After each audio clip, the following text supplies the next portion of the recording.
ranking the best ultimate kickoff cards in Madden 24. We are back here with another promo reveal. Today we got ultimate kickoff. Now the first card we got right here is right in demarcus Walker. We're going to be starting with the 83 overalls, 73 speed, 75 acceleration, just offers you nothing as a pass rusher with only 74 finesse moves, 64 power moves, has good block shed. I just feel like there's so much better options than him. I'm going to go ahead and start it off with the trash tier. After that we get Isaiah McKenzie, shorter receiver, only 5'8", has 84 speed and hits 80s across the board for route running. Think he is a relatively solid card. I don't love the height on him, but I think he's a pretty good budget beast. Right after that, we get Frank Clark. I always think his cards play really good. 78 speed, 83 acceleration, has pretty solid power moves with 82, 77 finesse moves, a little 79 block shed, a little you know, not really too great, but again, I think he's pretty solid, gonna be in the mid tier for me. And the Dolphins team finally gets an upgrade. We got Achane right here, our rookie. This card art is actually fire. I swear I'm not just hyping him up because he's a Dolphin, but 84 speed, 84 change of direction, 84 carrying, smaller back, 5'9". Again, I just think he's a nice little budget option going in the mid tier. And after this, we get David Long with 84 speed, 85 acceleration. Man coverage is solid with 83. The zone, the press, and the play rec are a little bit low.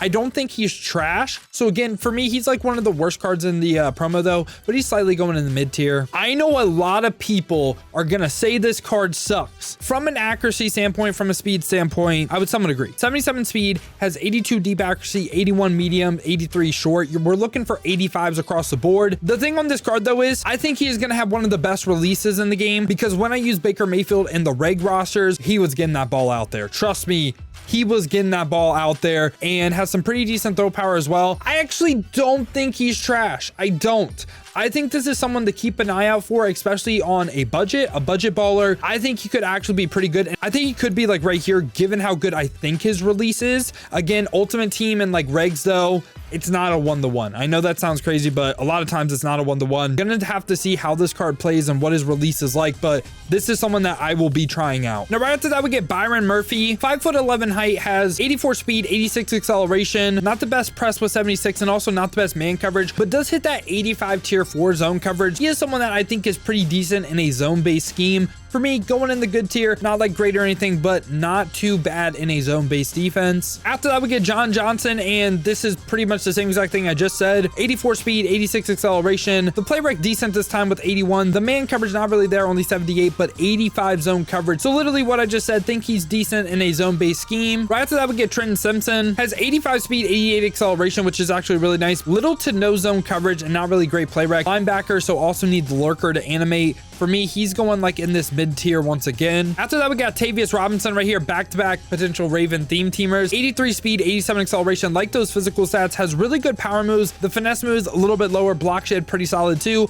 Don't think he's a bad card. I think overall he is very solid. For me, he's going to go in this good tier. After that, Jarran Reed, 73 speed, 71 acceleration, offers you little to nothing as a pass rusher. I get the block shed is decent. Those like pass rush moves are just so bad. For me, he's going in the trash tier. Right after that, we get Luke Musgrave, has 84 speed, which is actually really nice, 6'6" height, has 79 short running, 84 medium. The reason this card would be valuable is potentially on like a budget, but we can get Michael Mayer and now potentially Darren Waller, who we're going to be covering later.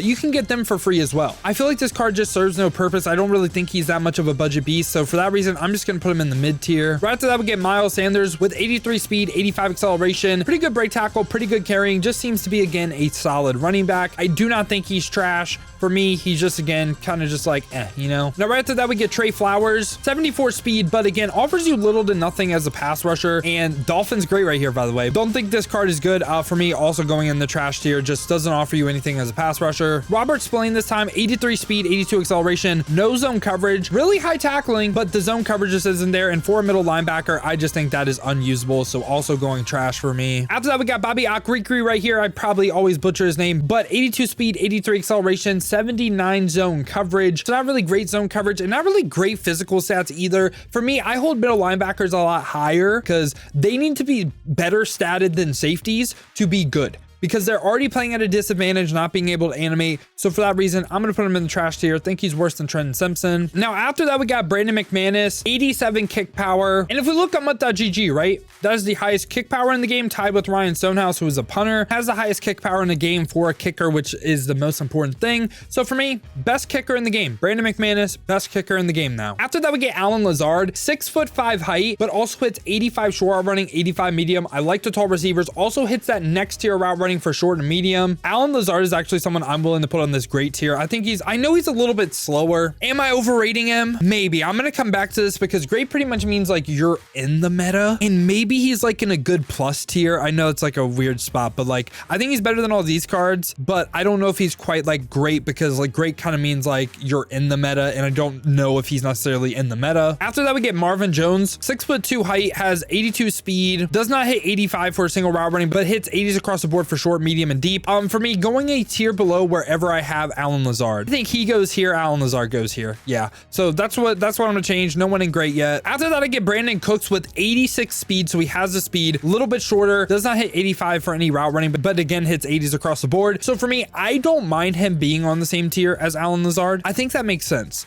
Like you have the height right here and some route running, but right here you have the speed. So I think like there's benefits to using both, and I think they should be on the same tier. Amani Oruwariye right here, you could potentially get him or Brandin Cooks for free, and it's just by voting. So I think the smart vote, am I crazy for saying it's Amani? I think that's a smart vote. 85 speed, 86 zone coverage. The zone people could get this up to 90 when he does get upgraded. Also 6'2" height, has 81 play rec, 81 man as well. So he has like decent man, decent zone. I think he's pretty well balanced. I'm not willing to put him like great though yet. I think he's the best card we covered besides Brandin McManus, obviously. Right after that, we get Nate right here. And let's take a look at the ratings that matter. Low pass block finesse, so gonna struggle against finesse rushers. Pretty decent pass block power and pretty good run block. And like the ratings he's strong in, like run block power and regular pass block, those ratings don't matter. For me, this card, kind of a little bit of a fake overall.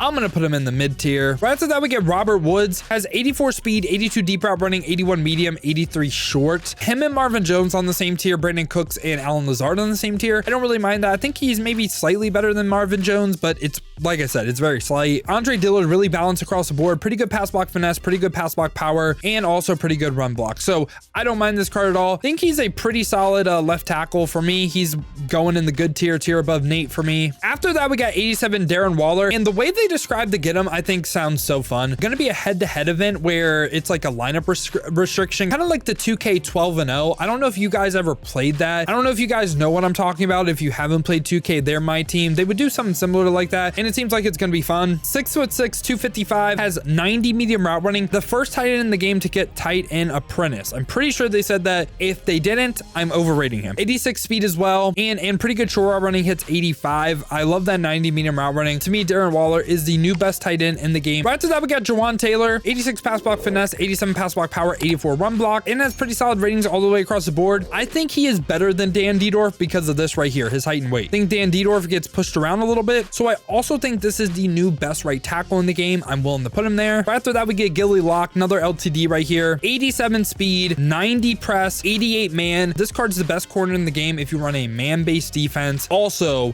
you have the strat card to get his man coverage up to 90. If you have that, he is the best corner in the game. So for that reason, if I can say, if you do this, you could be best, I'm gonna go ahead and put him best at position. Right after that, we get Juju Smith-Schuster, 6'1" height, pretty decent, 87 speed is nice, hits 85 for short and medium, does not hit it for deep. This is a very solid wide receiver right here. They didn't do Juju dirty at all on the stats. For me, he's going in this great tier. And finally right here, last card of the video, we got Javon Hargrave. Javon Hargrave is so interesting because he just offers you something almost no defensive tackle in the game does, and I'll explain what that is. First off, 81 speed, 83 acceleration. The power moves are low, but the finesse moves being so high, almost every lineman that I've told y'all to stay away from, people run and they don't pay attention to their pass block finesse. Javon Hargrave could cause major problems. And for me, I kind of want to put him best at position.